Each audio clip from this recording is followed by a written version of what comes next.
My name is Rebecca Hayes, and I am 29 years old, living in the snowy embrace of Madison, Wisconsin.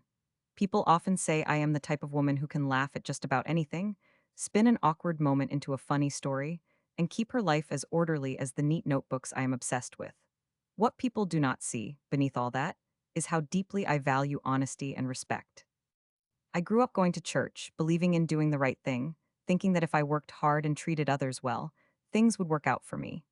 I rented a simple room in a big, creaky building next to Lake Mendota, owned by the pastor of my church, and even though the place was a little drafty and the paint peeled in corners, I liked it just fine.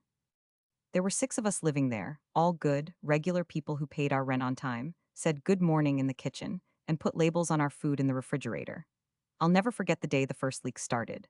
There was a cold snap, and pretty soon water was dripping through the ceiling in my room and pooling underneath my bed. I told the pastor about it, thinking he would take care of it right away, but he just smiled that church smile and said he would pray on it.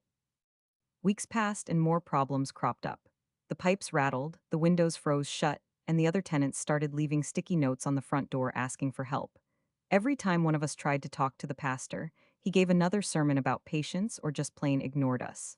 I started to get a bad feeling in my stomach, but I kept telling myself, Rebecca, give him the benefit of the doubt, maybe he is just busy. Then one morning, we found out the building had been sold from under us.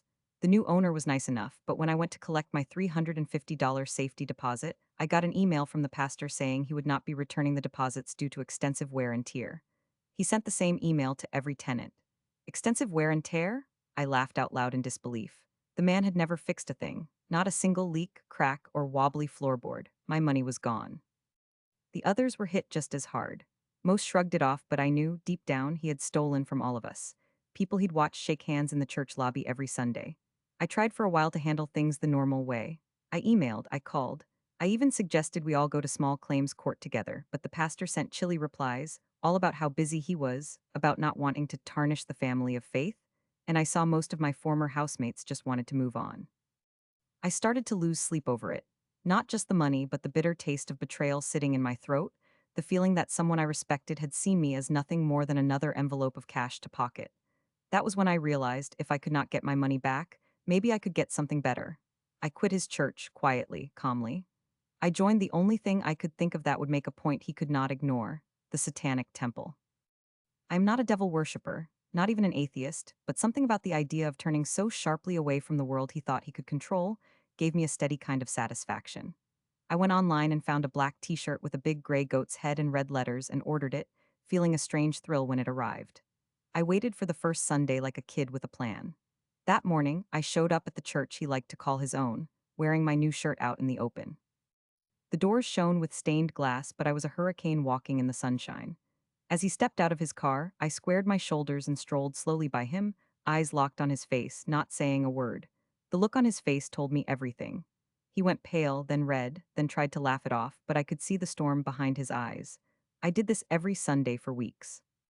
Sometimes I brought coffee, sometimes I stood by the sign and just let everyone get a good look, but my eyes always found his, and I always gave a tiny nod, friendly but just sharp enough to make sure he did not forget what he had done. People started talking, whispering, wondering what was going on. Was I angry about a sermon? Was I protesting the church's cookie-cutter teachings? No one guessed the real reason, but I could see the pastor look over his shoulder every time he spoke. He spoke about forgiveness, about false idols, about coming home. He never mentioned money, never said a word about what really happened. Sometimes late at night, I wondered if any of this had been worth it. My old housemates took my calls less and less. I missed the feeling of belonging, the warm and safe rhythm of Sunday mornings with friends. I told myself I did not care about the money, that what I really wanted was the pastor's honesty, his respect, a simple apology for what he'd done. Still, I felt like I was the only one left fighting a fight everyone else had already given up on.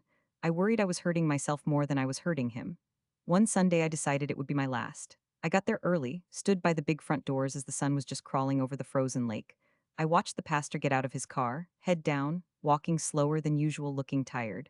I stepped up and caught his eyes again, and for the first time I said something. "Good morning, Pastor. You know this is about the deposit. I just want an honest word from you, that's all." His face went stiff, words stuck in his throat. "Rebecca, he started, then stopped. He looked around to make sure nobody was watching. I never meant for things to go wrong. There were bills and repairs, and I shook my head. There were no repairs, you know it. None of us got our money back, and you know that too. I do not care about the money anymore. I just wanted some respect. He nodded slowly, and his shoulders sagged like ice melting off a roof. I am sorry, Rebecca. That was all. Just 3 words, hushed, not for the congregation, but just for me. It was not loud, it was not golden. But it was honest, and that was all I had ever really wanted. I left the church that morning with the sunrise in my eyes, feeling lighter than I had in months. I never wore the Satanic Temple shirt again, not because I did not still want to make a point, but because I felt I had made it, and it had been received. I went home, poured myself a cup of coffee, and called my mother just to say hello. I stayed away from the church after that, found a new community who cared about me for who I was, and when winter melted into spring, I kept looking forward instead of back. Every now and then, I drive past that church and catch a glimpse of the pastor through the window. He avoids my eyes now, but I do not mind. Sometimes getting revenge is less about making someone pay and more about hearing the truth, even if it comes in a whisper on a cold Madison morning. I like to think the others got some closure of their own, even if they never showed up with a t-shirt and a plan. Who knows, maybe next time I am wronged, I will take it to small claims court instead. But I will never forget the look in that pastor's eyes, and how a little honesty, once it finally comes, can shake even the coldest heart.